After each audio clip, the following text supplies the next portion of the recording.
Welcome to the Live Wide Open podcast. I'm your host, Randy B. Ramirez, the high performance mentor, and I'm here to lead you to become the best version of yourself. This show raises the bar for all the motorsport enthusiasts. Holding it wide open, it's just what we do. Being a good person is who we are, and living our lives to the fullest is the lifestyle that we choose. Yo, my brother, have you ever gotten so fucking hurt that even after your body healed, your mind didn't? Because that's where I've been at lately. I truly have. Not because I'm physically injured anymore. I'm really not. I feel like I'm pretty much recovered. I still have a little bit of, a little, I guess, pain movement I hear that feel in my shoulder, depending on what I do, but I'm pretty much physically recovered. But mentally, brother, damn, mentally, the fear is still there. I'm still fighting the fear. The fear came back. The fear is constantly coming back. And it came back hard. It really came back hard. I didn't think this was going to be a problem, but it has been a problem, and I'm here to talk about it. See, a few weeks ago, I should say probably over a month ago now, I flipped a stoppie. I went over the bars. I really did. And anybody who's ever done this shit, bro, knows what exactly this means. It really does. Because it's not a little ass mistake that I did. I mean, yeah, I grabbed a little bit too much brake. I got a little bit too greedy. And I went over the fucking bars, dog. But guess what? Look, that was a violent reminder, and it has been a violent reminder that consequences are real. Because I got hurt. I mean, I didn't get hurt as bad as I have gotten before when I flipped a stoppie. But brother, both knees were completely swollen. I actually think I busted up something in my right knee because it still hurts when I have it bent and I'm sitting in traffic for a while. My hands are pretty much fully recovered. Like I said, my shoulder is just a little bit of pain still, but I'm pretty much there. But what's been challenging me the most has been mentally. Fuck, has it been challenging.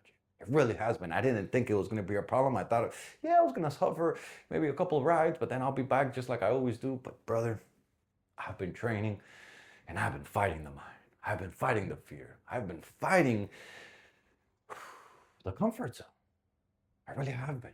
And so fast forward to right now, look, I'm back on the Ninja. I'm healthy. I'm riding. I'm training hard again. But every single time that I bring the bike back up towards the balance point and I haul ass and I do the transition and I grab that front brake, whew, and I come up to get into balance zone, brother, my fucking stomach cringes. My asshole gets tight as fuck.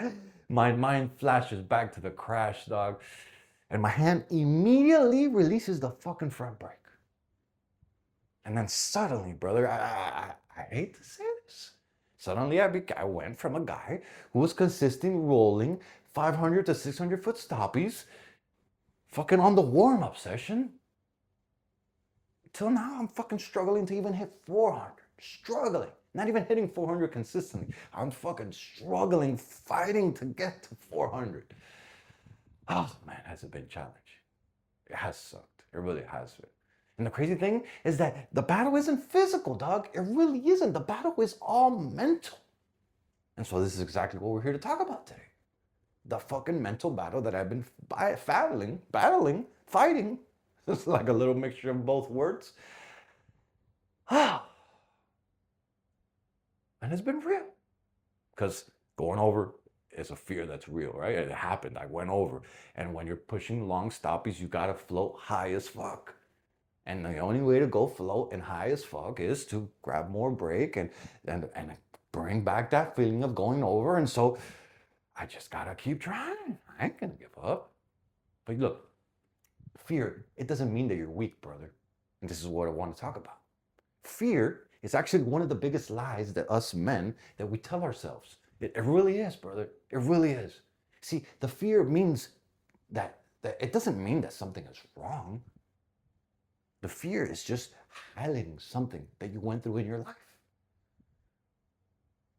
It doesn't mean that it could happen again. I mean, it could, right? That is the truth. I could go over the bars again. I could go over any second. And that's why the fear is there. That's why every time I go in for a stoppie and I come in hard and I get to the balance point, I was like, oh, I fucking cringe and I let go of the brake right away because The fear is real of what could happen. But look, it doesn't mean that something is wrong. It really doesn't. The fear is just information, dog. The fear is the experience that I went through is trying to protect me. That's really what it is. You see, the crash happened. It really did. I fucked up my bike, smashed the whole front end, and now it's a Street Fighter out ninja. It really is. And so the fear is real. The crash happened. And my mind, it remembers what happened. My body remembers what happened. My nervous system remembers what happened. That is fucking normal. Most of us, what happens is that we start going through those phases and we're like, oh, fuck. And most of us give up. We throw in the towel. But dog, look, this is normal. The goal isn't to eliminate the fear. The goal that we're trying to do right now is to stop letting the fear make my final decision. Because I was explaining to you, every time I come up to the balance point on a stoppie, my stomach cringes, my asshole fucking cringes, and I'm like, oh, this shit. And I fucking let go of the brake. Instead of continuing to chase that balance point, embrace the fucking fear, and roll some fucking distance. And so the goal isn't to eliminate the fear. The goal is actually to get comfortable with the fear and not let it make my decision, despite the fear being there. And so look, the same thing happens with life, brother. It really does. It happens in business. It happens with your relationship. It happens with your fitness. It happens with your faith. Every setback leaves fingerprints. It leaves marks on our mind, on our soul, on our body. It really does. And so the question is whether those fingerprints become scars that stop you, or do they become lessons that guide you? Two different approaches right there. Really two different approaches. You see, feeling fear isn't weakness, my brother. Surrendering to it is weakness.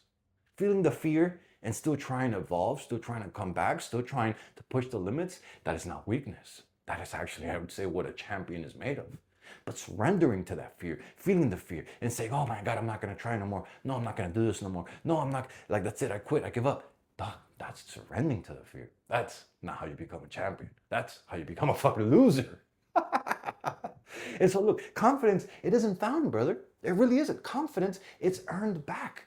And I've literally have to earn my confidence back. I've been putting in the work. And like I said, I thought I would have been back by now. I'm not. The fear's really been getting to me. But we ain't gonna stop. We're gonna use this. And maybe it was just a check. Maybe God needed to check me, to humble me, to be like, yo, you've been pushing really hard and this is real. You can get hurt. If you really push limits how you were pushing them, you can get hurt. And look, I fell at the end of a 600-foot stoppie. Imagine if I would have fell at the beginning. Holy shit, it would be completely different. So maybe this was just God checking me and realigning me and be like, yo, what you're doing is a little dangerous. The fear is real, because I had got a very, very confident in just fucking grabbing the brake, hitting it to the balance point, and rolling. And so, most people, they feel the fear, they go through the crash, they go through the experience, and then they surrender to the fear. Like, they try again and they feel it and they're like, you know what, bro? I'm good. Waiting to feel confident again.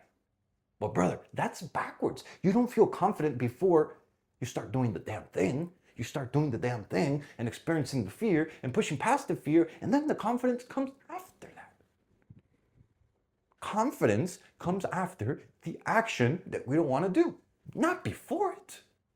And so every training session is now literally, this is how I'm looking at it. Every time I go train stoppies right now, and I've been training with my brother Mike, we've been training on Wednesdays, we've been training on Friday nights, and on Sundays. And today is Sunday. Today was Father's Day. We didn't train today. Spent time with the family today. But I was there on Friday night, and I was struggling like a motherfucker. But now this is what I'm looking at. This is how I'm looking at it. Every training session I go do, it's a fucking deposit.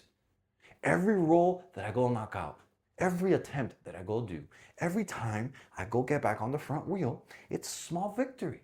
Every moment where I get slightly closer again to the balance point, that's another win. That's another deposit into my confidence bucket.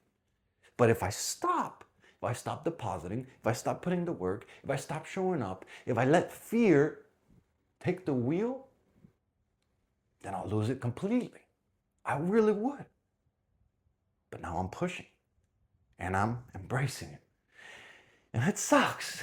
It really does. It sucks because I don't like to suck. Nobody likes to suck. But I'm willing to put in the fucking work. You see, look, this is how it connects to life right here. Think about a man rebuilding himself after either losing a business. Or what about a man rebuilding himself after losing trust in a marriage? Or what about a man who's getting right back into shape after just letting himself go? Doc, confidence doesn't just magically return. Your confidence, it's earned through repetition. And so that man that fucked up his marriage, he will gain the trust back through repetition by doing the fucking good things. The guy that got out of shape, he doesn't get all of a sudden magically back in shape by going to the gym one time. No, he gets back in shape by repetition, by doing the damn thing that sucks. My stoppies aren't gonna get fucking good all of a sudden again just because I visualized it and because I'm gonna fucking do it. No, they will get better again as my confidence grows, as I embracing the suck, as I embracing the discomfort, as I'm pushing myself to the next level with every training session through repetition. You don't think your way back to confidence, brother. You work your way back to confidence. Two completely different approaches there. One actually works. The other one, just for the shit talkers. And so look, the comeback. This is a good way to look at it. The comeback creates a stronger man. If you think that you went through a fall and that it busted you up, yes, it does happen. But the way you look at it, the way you reframe the situation that you went through, you're going through, or you're gonna go through, will determine your mindset and your outcome after that. Because the comeback can either break you or it can build you to become a stronger fucking man. Because anybody can ride when everything is going well. The real test comes after the crash. Like, look, before the fall, dog, I had major confidence. I was rolling 500 plus on the warm-up. But now I'm building something deeper. I'm building more powerful, more skillful, more consistent roller through trust. Because confidence says, I think I can, but trust says, yo, I've been through hell and I'm still here. Totally fucking different. Totally different application, totally different mindset, totally different outcome. That's how you become stronger. That's how you become a wide open warrior. See, every man has a comeback chapter. The men who win aren't the men who never crash. Look, the men who win are the men who fucking refuse to let the crash write the ending. And so is the setback that you're going through, or that you went through, or that you're experiencing, that you're in the middle of right now, is it gonna be a setback, or is it gonna be a setup for your comeback? Think about it. The comeback doesn't happen when fear disappears. Realize this, process this, because this is real fire right here. The comeback happens when you decide to move anyway. When you decide to move despite feeling the fear, when you decide to move despite being uncomfortable, despite not feeling it, despite being scared, despite things can go wrong, despite everything could fucking crash again. That is how you gain the confidence. That is how you level up. That is how you turn your setback into a comeback. By embracing the fear, by feeling the fear, and then by going and fucking doing it anyway. And so, my brother, the question for you as we wrap up this episode is this. It's quite simple, actually, I should say. What area of your life are you allowing an old setback to keep you from fully committing again? Simple question. Any area of your life. It could be in your mindset, in your physical, in your spirituality, in your relationship, in your business life, even in your passions. Where are you allowing an old setback to keep you from fully committing again? And then my challenge this week is just for you to identify that one thing that you've been avoiding because of past failure. Just one thing, brother, just one thing. And I want you to take one action toward it. Not next month, not next year, this fucking week. Because growth and courage Brother, they grow through movement, not by waiting. It might be not the way you want to go right now, but you damn know well it's the way that we need to go. It really is. You see, the 1,000-foot stoppies aren't here yet. And this is a goal that I've been working on and I will fucking get. I may not be where I want to be right now. The 1,000-foot stoppies, I might not be here yet. The confidence isn't fully back yet. But I'm showing up anyway. And that right there, it's what a wide open warrior fucking does. We don't wait until fear leaves. We don't wait until the conditions become perfect. We see the fear. We embrace the fear. And then we go fucking do it anyway. So just know that if you're still in the fight, if you're still in the game, if you're still showing up, if you consistently stay in the game, fighting, showing up for long enough, brother, you'll come back stronger than you never were. You'll come back more skilled than you ever were. You'll come back more ready than you ever were because you ain't willing to give up. Live wide open, my brother. Let's get this.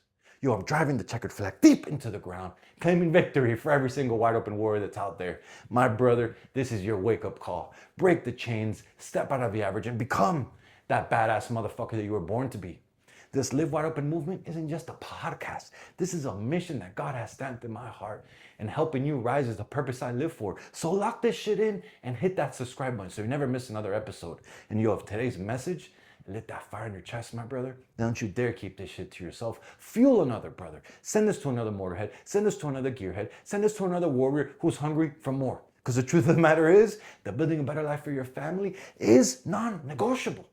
My brother, you got the people who are depending on you. You've got a legacy to create. And those excuses, they keep popping up in your mind. You damn well know that those shits will never feed the fucking table. That's why it's time to get up. It's time to lock in. And it's time to get to fucking work, dog. This is your moment. This is your mission. This is your moment. And wide open is the fucking way. Let's go.